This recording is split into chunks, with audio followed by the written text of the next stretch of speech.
Réaliser 50 à 60% d'économie d'énergie, c'est l'objectif que s'est fixé la ville et l'agglomération de Saint-Dizier-d'Air et Blaise.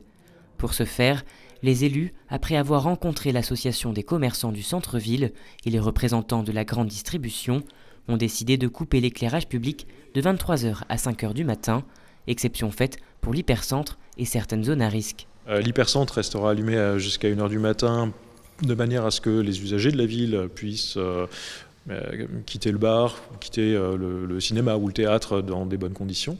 Donc on ne peut pas faire en sorte que la ville soit accidentogène à cause de l'absence d'éclairage. Et puis les forces de l'ordre nous ont demandé effectivement sur certaines zones de la ville où il y a des problèmes sécuritaires assez récurrents de pouvoir garder de la lumière. Ouais.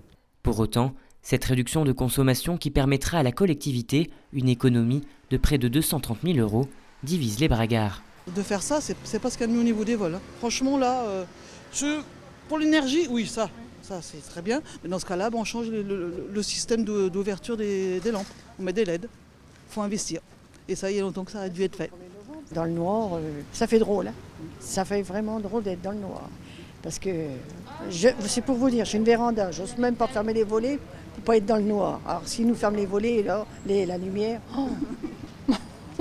ça fait peur quand même. Hein. On ne peut pas demander à des gens de faire attention, de baisser le chauffage, de baisser la lumière, et puis en même temps d'éclairer la ville. Non, mais je pense que le maire, il a raison. Là. On l'a bien vu la semaine dernière, il y a un mois de ça, où là, ils ont fait une campagne la nuit, où ils avaient coupé l'éclairage public. On s'est tous retrouvés dans le noir, et c'est un peu compliqué au niveau des piétons, des circulations. On s'occupe uniquement de l'Europe. Je pense qu'il y a d'autres pays où on ferait pas mal de parler d'écologie. On voit la Chine, on voit tout ça, qui eux polluent beaucoup. Et on ne fait rien pour ces pays-là. Saint-Dizier sera plongé dans le noir à partir du 1er novembre, mais pas de panique. Selon les derniers chiffres de l'Observatoire national de la délinquance et des ripostes pénales, près de 80% des vols et agressions ont lieu en plein jour.